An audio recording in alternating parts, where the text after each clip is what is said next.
I noted earlier about this, which literally means knowing or gnosis.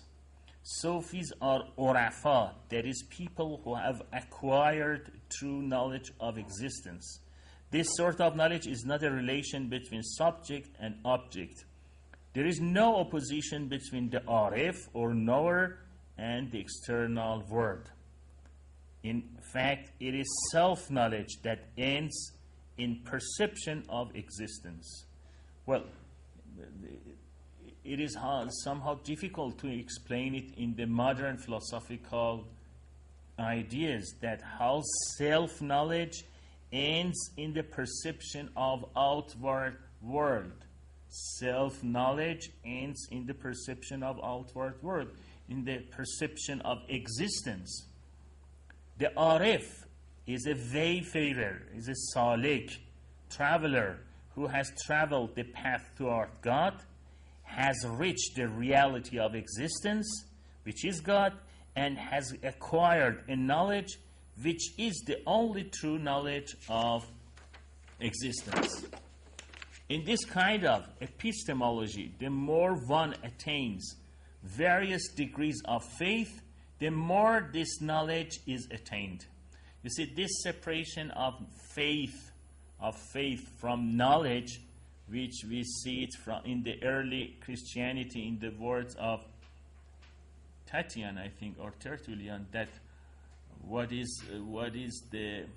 has Jerusalem has to do with the Athens, and by Jerusalem he meant faith, and by Athens he meant philosophy.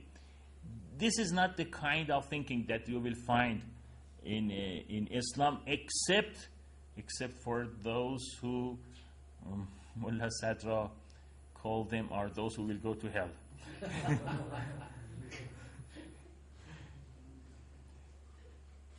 In the history of Islamic thinking, dogmatic theologians, mutakallimin, and peripatetic philosophers, by giving more emphasis to rational knowledge, failed to understand Sufi epistemology. This is why the great Sufi sheikhs tried to revive this knowledge, an important example of which is the famous book of Ghazali, Ihya Ulumuddin, Revivification of the Science of Religion. In his book, Ghazali did his best to revive this forgotten meaning of knowledge in the Islamic world. Sufis like Maulana Jalaluddin Rumi and Ibn Arabi, and philosophers like Suhrawardi, who calls the metaphysics of this knowledge Hikmatul Ishraq, illuminative wisdom, reminded people of this knowledge. You can see these philosophers and Sufi sheikhs as the reviver of the meaning of knowledge. Reviver of the meaning. They try to show that what was the true meaning of knowledge as is conceived, as is accepted in Islamic thought. So this is why that you will see many references, as I said, to Ghazali and his Ihya Ulumuddin. In the book Se'as, there are paragraphs referring to Ghazali, many paragraphs referring to Ghazali, sometimes mentioning his name, and sometimes just said one of the great Sufis said such a things. Sometimes he does not mention.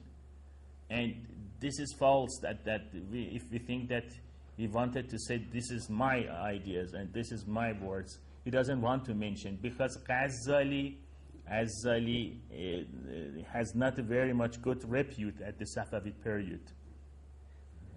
Even Faiz Kashani, when he writes his Ihya Ulumuddin, Kashani has Ihya. He tries somehow to show that Ghazali was a great mystic, but he has also some difficulties. So ignore about those difficulties, about those problems. Look at his good things. So it was not very much easy. But you will see also Mullah Sadra in his book Se'as, he several times refers to Ghazali, and mostly without mentioning his name.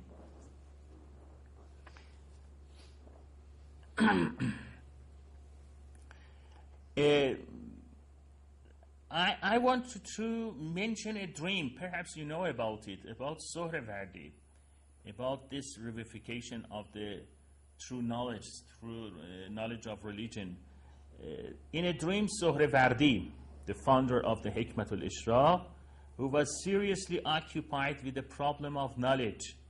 My point is that how the problem of knowledge is important for them, and how it should be in a way understood that what is true knowledge and what is ignorance, what is true ignorance, because some people think that they imagine that they have true knowledge, but they don't have it, and how they want to show that they are ignorant, but you think that you know knowledge. In the Maulana Rumi, he says they are donkey, and he uses the word donkey more than 300 times. I'm very much interested in his usage of donkey. Maulana in Maznafi. And he shows who are ignorant people and how they are donkey, and in which way these donkeys can be understood. In a dream, Sohrawardi also wants to show that what is the true meaning of knowledge.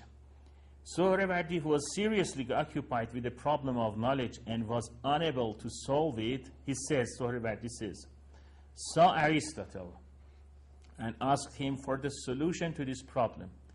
Aristotle replied to him, return to your soul. The problem will be solved for you. Then he asked, among the philosophers of Islam, which ones have reached this stage of understanding true knowledge? Sohrawardi asks Aristotle.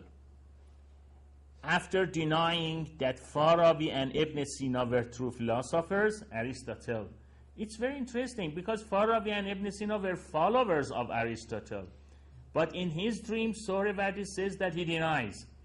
Aristotle denies that they have Farabi and Ibn Sina were true philosophers. They don't have the real knowledge.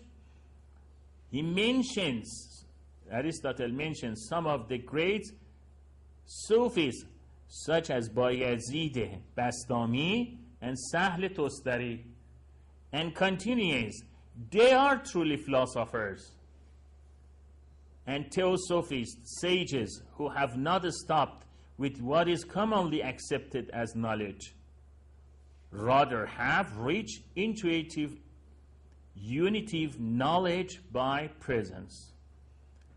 There are difficult points in this dream because you know that Sohrawardi considers Plato to be the greatest philosophers of the Greek philosophy. And he says that Hikmatul Ishraq, his system of philosophy, is following Plato. But in a dream, he saws Aristotle. You should have seen Plato, but he saws Aristotle. And when he asks Aristotle who have true knowledge in Islam, Aristotle, instead of saying that yes, followers of me, people like Ibn Sina and Farabi are true philosophers, true men of knowledge, says no, they are ignorant in this knowledge. And who has this knowledge? Aristotle refers to Sufis such as Bayezid Bastami and Sahl Tustari. So this is this is what they have in their mind. I mean, people like Ghazali, Sohrawardi, Mullah Sadra, Sheikh Ishraq, they all have to, in their mind, in a way, to revive, to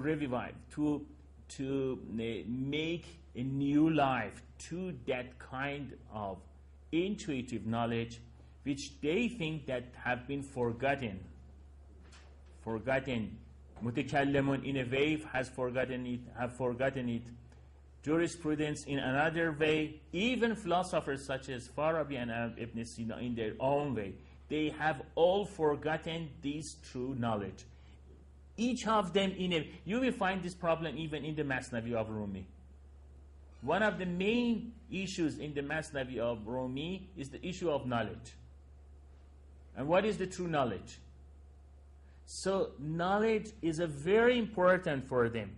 But But when you consider, when you read them with the books, you will find that this is not epistemology in the modern sense of the word. So it's not philosophy of mind, as today we read the books on philosophy of mind. Okay. Sufis like Rumi and Ibn Arabi, and philosophers like Suhrawardi, who calls the metaphysics of this knowledge Hikmatul Ishraq, reminded people of this knowledge. During the Safavid period, Mullah Sadra, as I said, did the same. Mullah Sadra calls his philosophy Al-Hikmatul Muta'aliyeh, transcendent wisdom, in order to indicate its Sufi character in contrast to peripatetic philosophy. I should mention some words about this usage of Hikmatul Muta'aliyeh.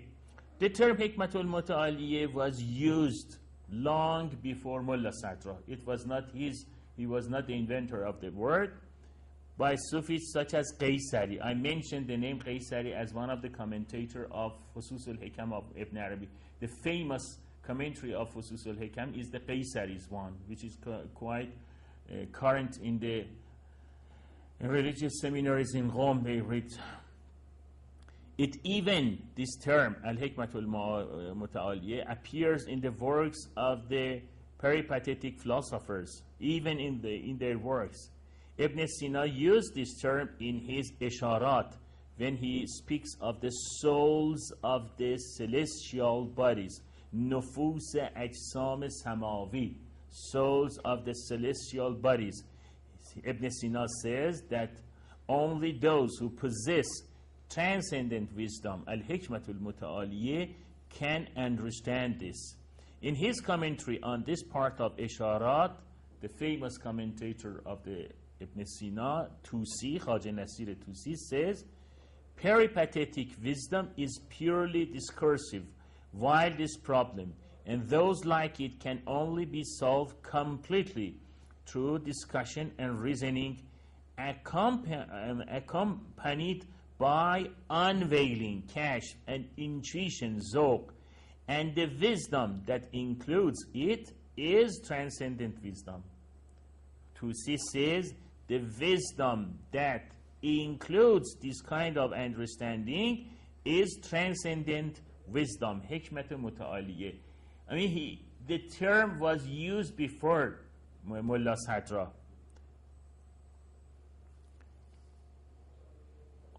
Okay. Among his books, Mullah Sadra calls his philosophy Al-Hikmatul Muta'aliyeh in order to indicate its Sufi character, its transcendent character in contrast to peripatetic philosophy. I will explain later that this transcendent has nothing to do with the usage of transcendent in Kant terminology. It's transcendental philosophy. One should be careful about this. Among his books, amongst Mullah Sadra's books, the book Se'asl, three principles, meaning three principles, has a specially bearing on this subject. More than any other of his works, it is in this book, which is the only Persian work that remains from him, that Mullah Sadra surveys this view by quoting from Ghazali.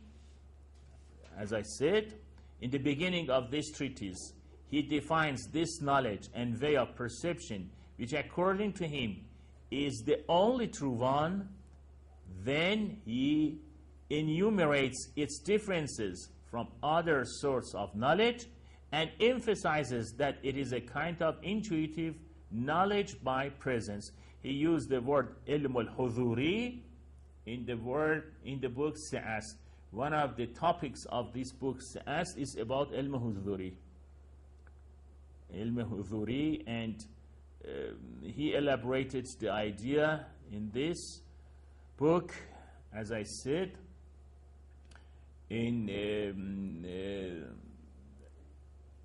but not as a philosophical matter, but as a kind of knowledge one gains through journey through God. Finally, after explaining how to obtain this knowledge, he turns to a detailed discussion of the obstacles to it. There are 3 obstacles, or according to Mullah Sadra, principles. He uses the word principle here. He says there are 3 obstacles, or according to Mullah Sadra, principles or routes that prevent man from reaching true knowledge. Interestingly enough, these obstacles are not epistemological in the modern sense of the word. Rather, they are obstacles to spiritual progress. For in the works of Mullah Sadra, epistemology is focused on self-knowledge because this is seen as the avenue for acquaintance with being, qua being. There are 3, he says, I will give you some quotations from the book. He says, there are 3 roots of evil. Roots of evil, which for people of insight are the chief devils that destroy the soul. The other roots and sources of evil are derived from them. He gives more examples of what are these devils, but they say there are 3 main sources. The first root is ignorance of the knowledge of the self, which is the reality of the human being. The second source, or the second principle, is the desire for position, money, and the tendency towards lusts. So look how he's trying to make an epistemology out of purifying of the soul. He says the first root, or the first principle, is ignorance of knowledge of the self, which is the reality of the human being. The second source, or the second principle, is the desire for position, money, and tendency toward lusts. The third one is the temptations of the commanding soul, nafsul ammare, that shows evil as excellent and excellence as evil. In Sa'as, Mullah Sadra not only describes these truths of evil, he also explains nature and main features of what he means by knowledge. Here I will describe briefly various aspects of the main characteristics of this knowledge and perception according to Mullah Sadra's treat of them in Sa'as. He says, first, he says, what is meant by this knowledge is not the knowledge called philosophy, or that which philosophers know. This is direct speech from him. He says, what is meant by this knowledge is not the knowledge called philosophy, or that which philosophers know. The philosophers, by whom he means the peripatetics, as well as the dogmatic theologians, mutakallimun, have not tasted it at all.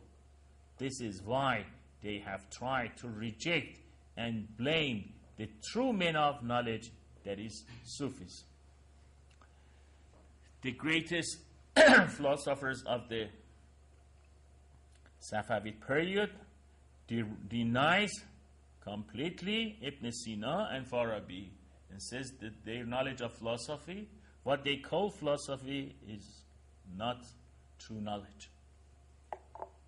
If anybody knows Persian, I can give the pages, or I can read the Persian if you're interested. I didn't know that.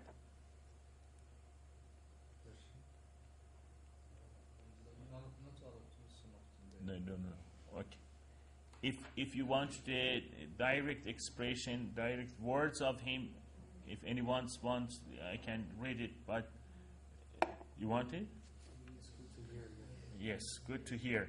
So I will read some of them because there are at least 50 quotations to him. Okay, I will read some of them which more important, perhaps. In the page 11 میتونید بگید شما یه چیز نمیتونید بگید اگر همین چاپو دارید البته این چاپ قدیمی ها دکتر نصر. In the page 11 in the introduction he says about his سأصل. What are these سأصل, these three principles? سأصل است page 11 که فی الحقیقه نزد ارباب بصیرت رؤسای شیاطین که مهلکات نفسند اینهایند و دیگر اصول و مبادی شرور که رؤوس ثعابین جور و شقاوت و سرهای تنین عذاب گور و قیامتند. You don't know how much impolite words is working. It's even hard for our Persian language. که رسول خدا صلی الله علیه و آله در حدیث عذاب قبر منافق از آن خبر داده از این سه اصل منشعب می گردد. He says ای خود رأی خود پسند به خدا سوگند که خدا را بندگان هستند که اکنون این سرهای ماران را در جوف تو مشاهده می کنند و تو را معذب در گور می بینند. باش تا وقتی که این حجاب موهوم دنیا از پیش نظر مرتفع گردد و هنگام فکشفنا عنک غطاءک فبصرک الیوم الحدید در رسد و اندرونها آنگاه بیرون شود تا بر تو نیز احوال اندرون منکشف گردد و صورت آن ماران که امروز یاران و قرینان تواند بر تو جلوه نمایند. He has a style in his Persian, he has a style, but he is very much angry, and it shows the situation he was living in, that how, from whom he was suffering, and what he has heard from them, the accusation, his accusation by the ulama, and that he severely cursed them and says that they are the people of the hell. I will read. Yes. Okay. Second, I was describing various aspects of the main characteristics of the knowledge Mullah Sadra calls true knowledge. I said that the first, which was knowledge which is not current among philosophers nor mutakallimun. Now the second one is this. This knowledge, like God's knowledge of things, is knowledge by presence. He says that the kind of God's knowledge to things is as the knowledge of man to the things. As the knowledge of man to things. But not knowledge according to what mutakallimin, dogmatic theologian says, or philosophers such as Ibn Sina says. Third, true knowledge is light. True knowledge, just as features of the material world are disclosed by the light of the sun, he explains. The light of knowledge and faith of the true knowledge of Gnostics or Rafa which discloses the realities of the worlds. So you will see that how he combines true knowledge with faith. He says that true faith is true knowledge. Fourth, this knowledge is the knowledge of one's self, which is the key to all knowledge. Anyone who does not have self-knowledge, it's an important point in Mullah Sadra's philosophy that you will find it as a topic in the philosophers after him. I will repeat it. Anyone who does not have self-knowledge does not have a soul. Anyone who does not have self-knowledge does not have a soul. For the existence of the soul is identical with light, presence, and consciousness. He says that if you don't have this presential knowledge, then you don't have consciousness. Then you do not have the light of knowledge. In some, it means that you don't have soul, because the existence of souls is based on the existence of this light, this consciousness, this knowledge by presence. If you don't have it, you don't have soul at all. He doesn't say you don't have soul. He means what he means by soul. Yes, everybody has a soul, but he says this is not human soul. This is animal soul. This is animal soul.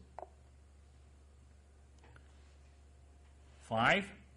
In accordance with the saying of the Prophet, you will see many references to the prophetic hadiths. Many references. Actually, he is commenting on the prophetic hadiths. In accordance with the saying of the Prophet, famous saying of the Prophet, whoever knows himself knows his Lord. Man arafa nafsa faqad arafa rabbah. Remembering oneself causes one to remember God. A verse of the Quran. And God's remembrance of the self is identical with the self. Again, from Quran. Well, after these premises, it becomes clear that whoever does not know himself does not know God. Nevertheless, knowing the reality and essence of the self by the light of disclosure and certainty belongs only to the Sufi knowledge, to the Sufis. He says they are the only people who knows to have knowledge of themselves, so they have knowledge of God, so they have knowledge of the Word. Philosophers, though they have a great share of knowledge on this issue, their knowledge in comparison to that of Sufis is negligible. 6. They are mostly direct speech, direct sayings of the Mullah Sadra in Sa'ast. They are all from Sa'ast. In case it is not, I will mention it's not from Sa'ast.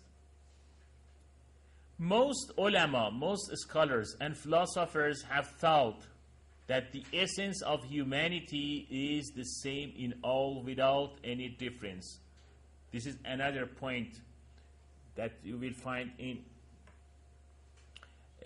interesting in the Mullah Sadra's philosophy. I will read it again. Most scholars and philosophers have thought that the essence of humanity is the same in all, without any difference. But this is not true for the people of insight. The degrees and stages of humanity varies from the lowest of the low to the highest of the high. So many men live by the animal zone and even lower, while there are some who can say, whoever has seen me has seen the truth. This is the saying of the Prophet.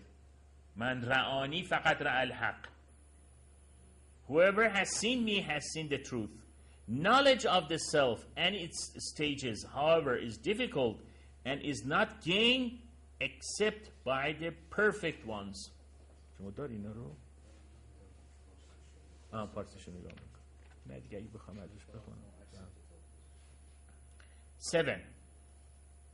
7 characteristic of this knowledge. This knowledge is identified with faith. Again, he emphasized. The true faith is achieved by the one who has reached the stage of the light of the Spirit. The true believer is one who knows God, and he is Arif, meaning Sufi. 8. Only through this knowledge are one's actions useful. Now he comes to the famous problem of the relation of theory and praxis. How we say nazar, in Persian we say nazar and amal, nazar and amal, to the famous and problem of the how praxis is related to the theory, or according to the Middle Ages terminology, contemplation and action, how they are related to each other.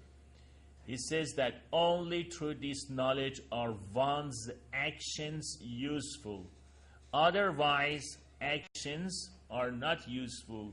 It means that without theory, the praxis, without this theory, theoria, not theory as the scientists said, without nazar, without theoria in Greek sense, one's actions is useful. He refers here to the verses of the Quran. There are many verses of the Quran that the action, right action, is one which is based on the faith. Otherwise, it is useful. Useless.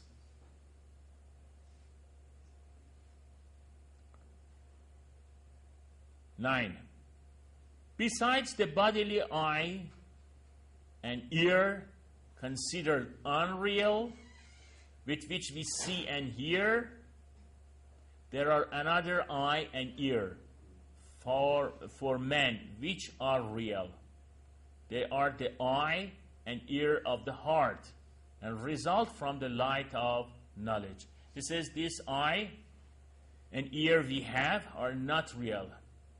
There are another eye and ear, they are real, but not they. But those eyes and ears are not for every man. It is only for the perfect.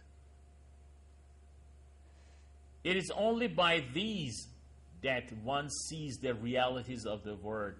But most of the mutakallimun and philosophers want to find the truth by their vain intellects and bodily senses. Vain is one of the impolite words he uses, but I just said vain. You're not trying to see what was the word. 10. This knowledge is not acquired through the senses or the faculty of reason. Quotation. These senses also in one respect are needed. He does not deny the use of these worldly, these corporeal senses. And he says, these senses also in one respect are needed, but in another respect they are obstacles on the way to God. The need for these senses is due to the fact that in the beginning the soul is infinitely incomplete, potential, and devoid of all knowledge. These senses are like the tablet for a pupil, for they perceive images and forms of existence.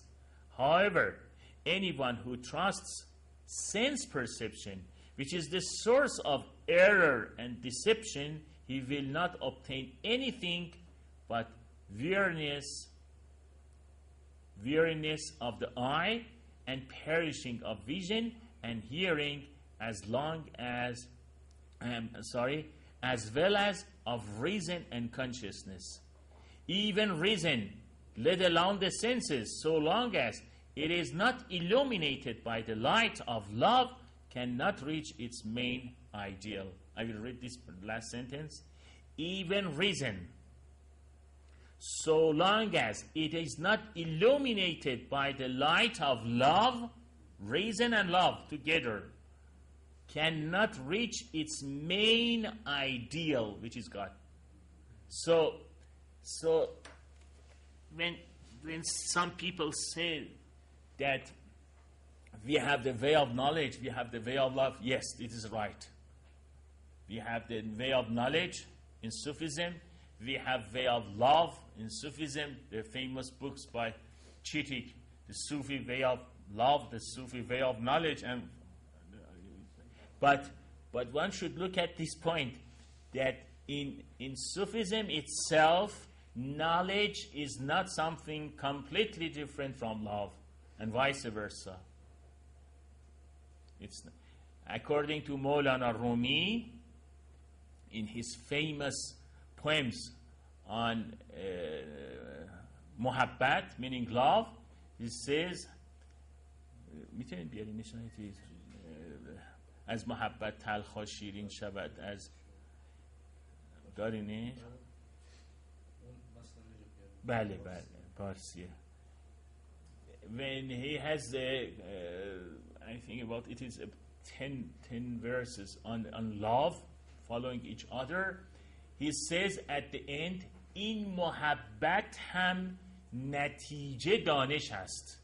This love comes from knowledge. این محبت هم نتیجه دانش است. So it is not the case that we think that when Rumi's path is the path of love and Ibn Arabi path is the path of knowledge, these two are separate wholly from each other.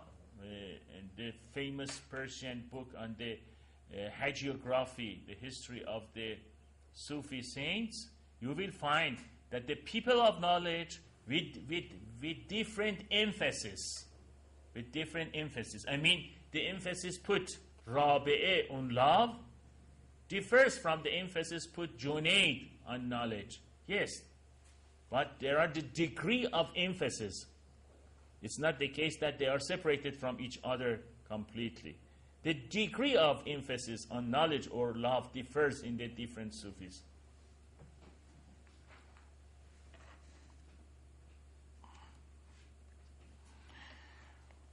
Okay. From the point of view of man in his relation to the external world, the main characteristic of this Sufi knowledge, which is the Mullah Sadra is discussing about, is that it is presentational.